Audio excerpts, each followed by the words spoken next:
I'm Judea Murray, and here on a positive note, we highlight the most heartwarming stories from all around our tri-state that move and inspire us. And a teenager from Rye, New York is a true powerhouse. She defeated cancer, and now she's headed straight for the Ivy Leagues. Let's take a look.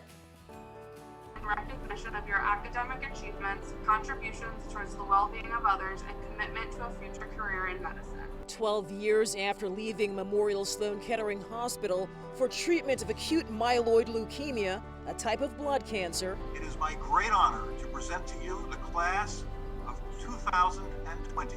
18-year-old Kate Stevens of Rye joined dozens of other pediatric cancer survivors for the hospital's virtual graduation.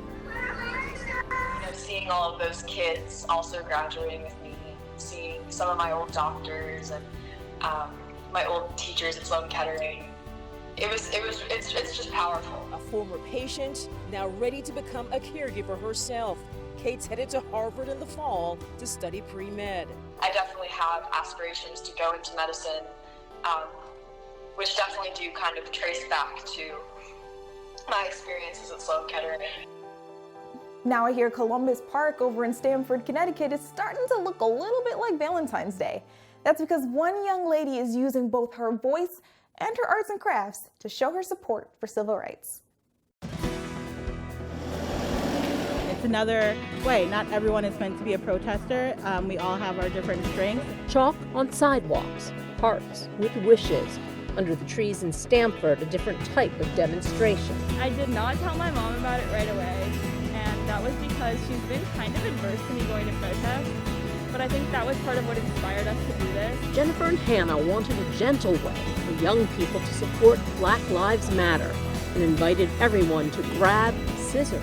We thought that it would be pretty empty and maybe we'd have to rely on a couple of our friends to show up. The idea caught on. Staples donated 5,000 sheets of paper. We went to pick it up and we couldn't carry it. Okay. This family found Hearts for Floyd tackled tough topics. Treat other people the way you want to be treated, and if you see someone not being treated properly or kindly, then you should speak up for them. We were finally given a chance to mourn and grieve, and now we're able to kind of talk and express ourselves and work towards solutions. At first, police weren't sure what to expect, but took it all in and expressed support. Right there? Right there. You rub that one? The paper could be washed away by morning, but people here say this feeling could last. I have faith that this is something permanent. I really do hope so. And that brings us into today's Did You Know? Full of new knowledge you'll be happier for knowing. Did you know there's an organization in Connecticut helping out News 12 viewers in need? Clearinghouse has provided wheelchair-accessible vans for quite a few people who spoke out about the hardships they were facing. Recently, they gave Venus Rogers here a furnace after she revealed her home didn't have a safe heating source for the past few years.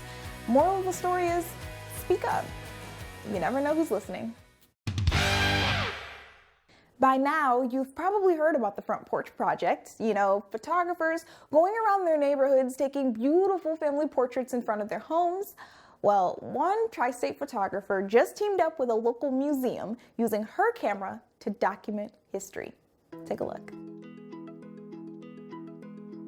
Like other photographers, Jerry Graham is taking family portraits, but historians from the Westport Museum of History and Culture are also tagging along to record oral histories of this pandemic from each of her muses. As we go forward with the project, I would love for more people, in the area to get involved, and maybe this could be something other areas pick up as well, because it's important to not just judge our history and what happened based upon some historical notebook on it all, but through the people who actually lived it. So if you're in Connecticut and want to help make history, check the Westport Museum's website to find out how you too can get involved. Well, I think it's about that time in our show when we honor our graduating seniors. Let me show you how it's being done on Long Island. One by one, they pulled up to Center Moriches High School. But why? Honestly, I had no idea. They just told me to come here at 10:45, so I did. I had no idea what I was coming here for. I just got the email from Mr. Thode, and he said senior surprise. And on this day, the senior surprise, caps and gowns. There you go. They definitely really feel for what the seniors are going through, and you could clearly see that they really care for us and they want us to feel special. Every Friday since the pandemic hit, Red Devil seniors have gotten a surprise courtesy of Athletic Director Jeremy Thode. He wears his heart on his sleeve, or sleeves. As you can see, I'm wearing a jacket here. It actually is our softball jacket. I also wear my wrestling shirt. Here's my lacrosse shirt for my boys and girls lacrosse teams. Here's my basketball. This is the Parlato shirt. I just want everybody to really hang in there and do the best you can through these times. Mission accomplished. From YouTube videos, The videos he's made have just brought me to tears. It's like all our memories from kindergarten to now. They definitely care for us and want us to feel so good. to college signing days, from home. I considered myself the AD on wheels, and I would go to individual houses as they committed, and we'd set up the table just like we have in the hallway, and we would do it in their homes. The Santa Marich's senior class is staying together, even though they can't be together. It's been great. I mean, they're giving us something when we thought we had nothing left. The kids really kind of got a raw deal, and anything we can do to make them feel good about this experience is what we're trying to do. It's a tough experience for them, but all the work is worth it when you see their faces. And in Suffolk, it looks like the seniors are returning the favor. At Connecticut High School, there's a special tradition where the graduating seniors get dressed in their caps and gowns to take one last walk through the halls of their old elementary schools. Well, clearly that couldn't be done this year, but the kids, not wanting to break the tradition, got dressed anyway to line up on the sidewalk, waving as their childhood teachers passed by. Now the best part, this was all a surprise. The teachers were already scheduled for a drive-by celebration that just so happened to be crashed by these familiar, friendly faces. And just like that, the tradition lives on. Now it's time for a special senior spotlight. Today, we're recognizing Alora Jaden Flynn, a graduate of the Young Women's Leadership School of the Bronx. Her shout out reads, AJ is amazing. She's selfless, fearless, and deserving of all of her great accomplishments. She's a beekeeper, archery instructor, and soccer player. She'll earn her Bachelor of Science degree in Canine Training and Management at SUNY Cobblestone. Congratulations, AJ. Here's to the class of 2020.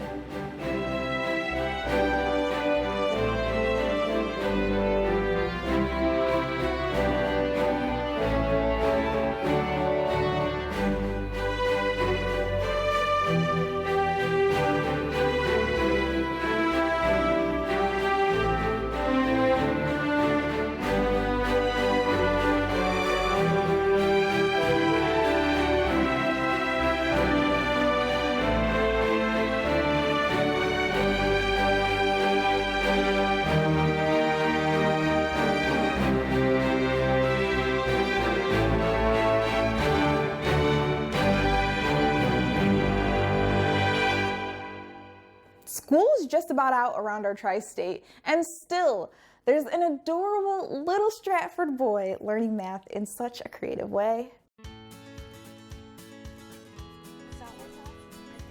7-year-old Messiah Green runs MC Green Brothers Market right outside of his house in Connecticut. He'll scan your snacks in a jiffy with his working conveyor belt and register. Each transaction is a hands-on lesson in addition and subtraction. Being out here with the community and dealing with society hands-on is helping him with his math right now that he's out of school. He's enjoying it, I'm enjoying it, and I just want to thank the community for helping me help him. Well, as cities begin opening up, businesses around our tri-state are getting back to the basics. Meet this 91-year-old barber having his first day. Good morning, it's Barbershop. Owner Pasquale Palumbo couldn't be happier for today's grand reopening of Pat's Barbershop in Levittown, a staple in the community for over 50 years. What can I do for you? Palumbo runs the shop with his daughter Rose and son Charlie. The The 91-year-old came to New York from Sicily. $20 in his pocket 70 years ago. He started with nothing, put all his blood into this place, okay? He worships the place. Having to close down 3 months ago, Charlie says, was heartbreaking for everyone. I was here the night we had to shut down. I locked the door. I had tears in my eyes. Before they are done for the day, they will have waited on over 300 clients, all of them hankering for a much-needed haircut. How does it feel to be back in the chair? Oh, awesome, man. Awesome. My hair was out of control. My father put his heart and soul and his blood into this place, and it means the world to him. And actually, he's my hero.